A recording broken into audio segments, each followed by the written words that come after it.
이런 제목으로 말씀을 해볼까 합니다. 순종하라는 샤마죠. 샤마. 쉰, 맴, 아이. 쉰 올바른 비전, 그렇죠? 맴은 진리의 사역. 또 아이는 뭐예요? 예, 구원으로 받는 대답. 예수와를 얘기하는 거예요. 그러면 하나님의 사역과 그렇죠? 하나님의 올바른 비전과 진리의 사역으로 대답을 받는 거죠. 구원의 대답을 받는 것이 샤마라는 순종. 그래서 순종은 해석하기를 그 샤마는 듣다, 또 아까 순종하다 이런 거, 응답하다도 들어가 있습니다. 다 똑같은 말이에요. 그런데 오늘 샤마는 그럼 원어근이 어디로부터 돼 있다고 그랬어요? 돼 있는 것 같아요. 샤마임이라는 하늘나라, 천국, 그렇죠? 그곳에서부터 시작된 게 순종이란 말이에요. 오늘 샤마라는 하샤마임이라는 샤마임하고 지금 샤마하고 같단 말이죠. 같은 어근을 두고 있단 말이에요. 그러면 이 샤마라는 것, 우리가 하나님의 음성을 들을 수 있는 것은, 구원으로서의 들을 수 있는 것은 하늘나라죠. 그렇죠? 그럼 하늘나라는 어디에 있다고 얘기했어요? 네, 우리 마음에 있죠. 거기가 하늘나라인 거죠. 하나님은 그곳을 창조했다고 얘기하는 거예요. 육적으로 소나 양 이런 것을 말하는 것이 아니란 말이에요. 진리 자체는. 이것도 언젠가 창조했죠. 이스라엘 때 있었는데 주님이 창조하다라는 말을 할 때는 그런 것들, 외적으로 보여지는 것들 말고 우리 마음을 창조하라는 거죠. 그래서 하나님은 보이는 것들로 얘기하지 않냐고 보이지 않는 곳으로 얘기하는 거예요. 그런데 사람들이 이해할 수도 없고 깨달을 수도 없기 때문에 보이는 것으로 우리 주님이 해석해 주는 거란 말이죠. 그럼 원뜻은 뭐냐면 천지를 창조했다는 말이 원뜻이 뭐냐면 우리 마음을 창조한 거죠. 그 얘기를 하려고 지금 나무도 풀도 동물들도 창조해 놓은 거죠. 그 얘기를 하려고. 그럼 이 모든 우주가 어디에 있다고요? 저와 여러분들 마음속에 있어요. 그래 토끼 새끼도 내 마음에 있고 닭도 내 마음에 있는 거예요. 이미. 이 하늘나라 안에. 그래서 우리가 그것들의 이름을 부르며 사는 거란 말이죠. 그게 다 내 안이라는 우주 안에 있다는 것이죠. 그래서 샤마임이라는 공중, 샤마임이라는 하늘, 샤마임이라는 천국이 반드시 하나님의 말씀이 있어야 되는, 하나님의 구원이 있어야 될 자리인 줄 믿습니다. 그래서 샤마라고 얘기하는 거예요. 듣다, 순종하다, 그렇게 말하는 거죠. 그러면 이 샤마라는 순종이라는 말이 어떻게 쓰였는가 우리가 좀 살펴보겠습니다. 사도행전 5장 32절에 보면 뭐라고 얘기를 해요? 이와 같이 순종하는 자들에게도 성령을 주시니라 이렇게 얘기를 했어요.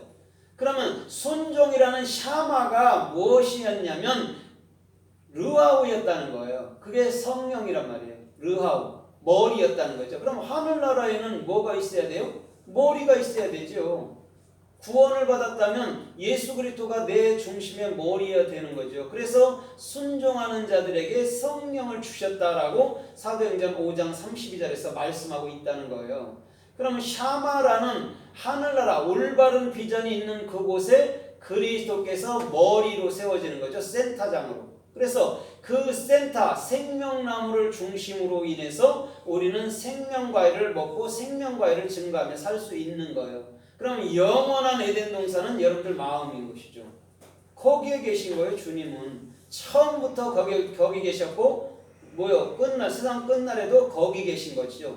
그럼 에덴 동산이라는 걸 우리가 찾고 다닌다 이런 것보다는 그 에덴 동산이라는 아인이라는 예수와는 내 마음에 계셨었네요로 알아야 되는 거죠. 그래서 에덴 동산에 생명나무가 서게 되는 거예요. 그럼 에덴이라는 예수와가 곧 뭐였어요? 에츠라는 생명나무, 하임, 생명으로서의 책임지는 그분. 그게 누구였어요? 그리스도였죠. 그래서 에덴 동산의 한 중앙에는 타베크에는 생명나무가 세워져야 되는 것이죠. 그래서 그래서 순종하는 자들에게도 우리 주님이 성령, 머리를 주셨다, 영을 주셨다, 이런 말로 사도행전 5장 30절을 말씀하고 있습니다. 그 다음에 히브리서 5장 8절에 보니까 거기는 뭐라고 그랬어요? 예수님은 하나님의 아들임에도 불구하고 그 고난을 뭐라고 그래요? 고난을 순종함으로 배워서, 이렇게 얘기하고 있어요. 하나님의 아들 예수가. 그럼 예수님이 이 땅에서 산 삶은 우리랑 똑같이 살았다는 거죠. 그죠? 근데 그 역시도 순종했다고 그랬어요. 순종, 샤마 됐다고 얘기했어요. 하나님의 올바른 비전과 사역이 누구 안에 있었어요? 예수 안에 있었죠. 그래서 그 예수 안에 있는 그것이 이제는 누구로 넘어오게 돼 있어요? 그리스도라는 영으로 넘어오는 거예요. 그럼 예수는 그리스도신데 그분은 영원한 나의 머리시다, 이렇게 되는 거죠. 그래서 시편 100편에도 왕들아 머리를 들지어다 라고 얘기하는 거예요. 거기서 머리는 그리스도인데 우리는 그 그리스도로 인해서 왕들이라고 말해주는 거예요. 우리 스스로가 내가 열심히 사역했으니까 상급 주세요, 그래서 왕 같은 대접을 받게 해주세요가 아니라 그리스도로 인해서 우리가 왕이 되는 것이었고, 그 왕은 반드시 그 머리를 들어야 되는 거죠. 그게 생명이고 그게 영이니까. 그거를 알지 못하면 우리는 육적인 그 모든 율법과 그 해석에 머무를 수밖에 없는 거죠. 거기서 벗어나서 자유하며 살 수 있어야 되는데 그거에 지배당하며 사는 거죠. 세상을 만든 것은 우리가 세상을 누리라고 만들어준 건데 세상의 종노릇하며 사네. 그건 주께서 원하는 뜻이 아니죠. 주님은 우리를 통해서 세상을 다스리며 살라고 얘기한 거예요. 그러나 어떻게 보면 자기 자신의 생각, 염려, 근심도 못 다스리는 우리가 돼버린 거죠. 어느덧.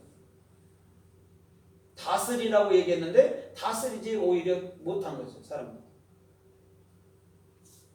그래서 사무엘상 15장 23절에도 뭐라고 얘기를 해요? 거기서 사무엘이 사울한테 순종이 제사보다 낫고 듣는 것이 수양의 기름보다 낫다고 그랬어요. 거기서 듣다고 순종이 샤마예요. 그래서 시므온도 신을 갖고 있잖아요. 기도, 들었다, 응답하다 하겠죠? 들으심, 이게 같은 말이란 말이죠. 그래서 사무엘이 사울에게 순종이 제사보다 낫다, 이렇게 얘기를 합니다. 네가 올바른 비전, 하나님의 올바른 비전과 사역을 가져봐. 그것이 곧 영원한 예수한테 그것이 너의 구원이야, 이렇게 얘기합니다. 사울에게 그거 알려주는 거예요. 너의 영원한 마음에는 하나님의 비전과 하나님의 사역만이 존재해. 그래서 맴을 이스라엘 사람들은 그릇이라고 해석을 했어요. 맴. 왜냐면 그릇엔 뭐가 담겨야 돼요? 항상 먹는 게 담기잖아요. 그죠? 그럼 그릇은 우리 마음이고 그곳에는 올바른 비전이 담겨 있는 거죠. 그래서 쉰, 맴이 같이 붙어 있는 거예요. 올바른 비전이 맴, 그릇 안에, 어머니 안에, 어머니 뱃속에 아이가 잉태되듯 올바른 비전이 들어가는 거예요. 그래서 사람만이 우리에게 씨로 주어지고 사람만이 탄생할 수 있는 것이 어머니란 말이죠. 맴이라는 어머니. 그게 뭐였어요? 올바른 비전이죠. 씨가. 그래서 예수님은 모든 씨 중에 으뜸으로 오신 거죠. 그렇죠? 갈라디아서 3장 16절을 보니까 말씀은 씨인데 그 씨는 예수 그리스도라고 얘기했어요. 그럼 예수 그리스도는 올바른 비전으로 하늘나라에 들어와 계신 것이죠. 그래서 그곳에서 머리로서, 당신이 왕으로서 머리로서 통치해 나가는 거예요. 우리의 생각과 마음은. 우리가 막 이렇게 하고 싶고 저렇게 하고 싶다 해도요, 주님께서 허락하지 않으면 되질 않아요. 절대적으로. 믿지 않는 자나 믿는 자나 똑같아요. 주님이 허락하신 따라 우리는 살 수 있는 거예요. 허락하지 않으면 단 한 발도 움직일 수가 없는 거예요. 그것을 알게 될 때에 우리가 어느덧 샤마라는 순종함이라는 것, 그것은 반드시 저와 여러분들의 마음 속으로부터 이루어지는 거예요.